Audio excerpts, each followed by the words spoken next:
Good morning. You are most welcome to the platform of New Lyceum for English Literature. In today's literary terms, we are going to talk about two literary terms, that is affective fallacy and intentional fallacy.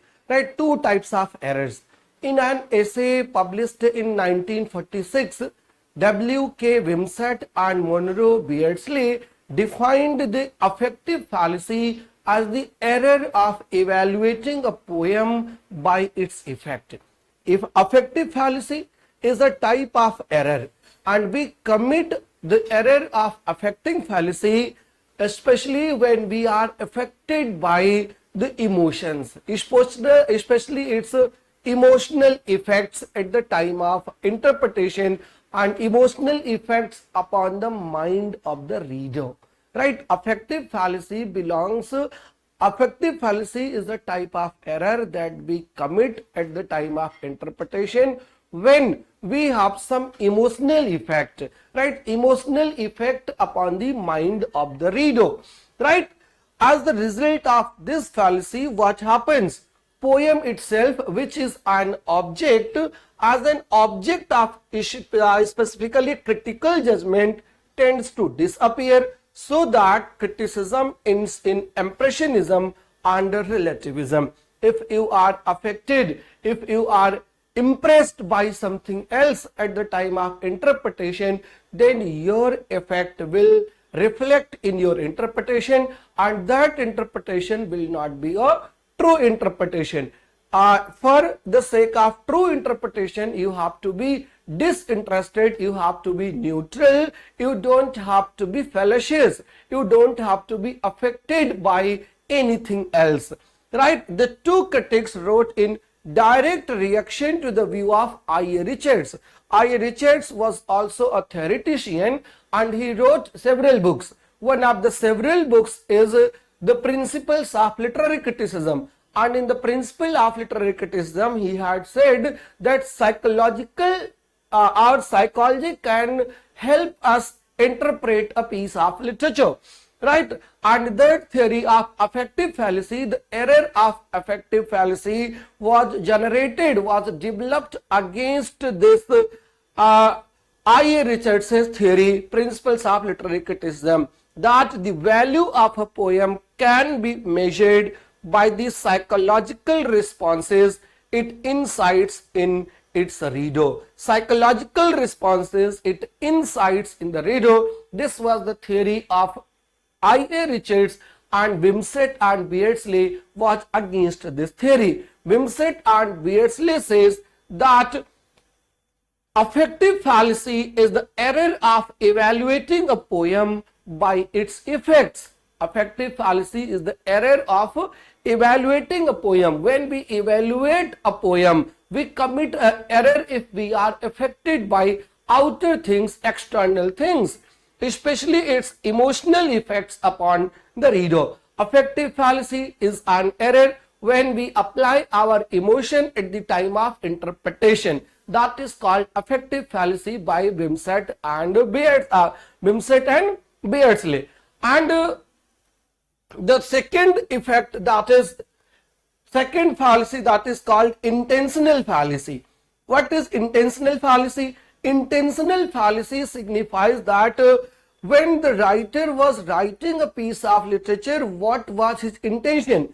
If we are focusing on the intention of the reader, with which intention he wrote the text, then our interpretation will be fallacious once again. We do not have to take into account the intention of the reader, the purpose of the reader when he wrote. That is called intentional fallacy, right. Fallacy means error that is based on the intention while interpretation, right. You cannot define a piece of literature that this piece of literature was written when this thing was in the mind of the reader, mind of the writer. So affective fallacy deals with the reader, and intentional fallacy deals with the author, right. It deals with the author, it deals with the writer, right. Intentional fallacy signifies what is claimed to be the error of interpreting and evaluating a literary work by reference to the evidence outside the text itself for the intention, the design and purpose of its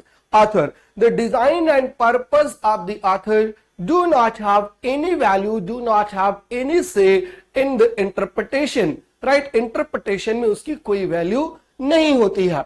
The term was proposed by Wimsatt and Beardsley in the essay, right? In the essay of the same name, and later it was published in the book named The Verbal Icon. And they asserted that an author's intended aims and meaning in writing a literary work, whether these are asserted by the reader or we have inferred from other texts, उसका कोई मतलब नहीं होता उसका intention क्या है उस text में. Right? Whether these are asserted by the author or merely inferred from our knowledge of the author's life and opinions, they are irrelevant to the literary critics because the meaning, structure and value of a text are inherent within the finished, freestanding and public work of literature itself. New critical text, new criticism says that all the texts are autotelic texts. We do not need anything from outside for the interpretation. And if you are taking anything outside for the interpretation, that it means you are creating an error, you are creating a fallacy. That fallacy could be either intentional fallacy. If you are evaluating a piece of poetry from psychological point of view, from emotional point of view, from external point of view, it means you are creating an error, and your criticism is not a true criticism, right? It is not the value of criticism to judge a piece of poetry on the basis of biography of the reader, or biography of the author, or atmosphere of the author, environment of the author in which he was writing the piece of literature.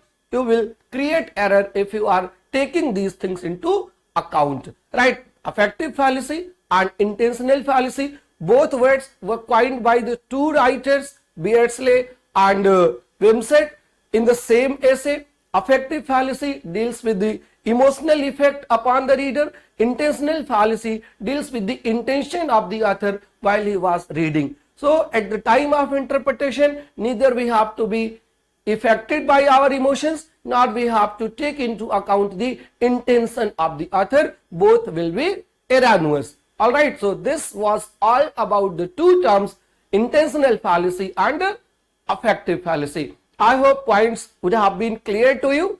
Thank you so much.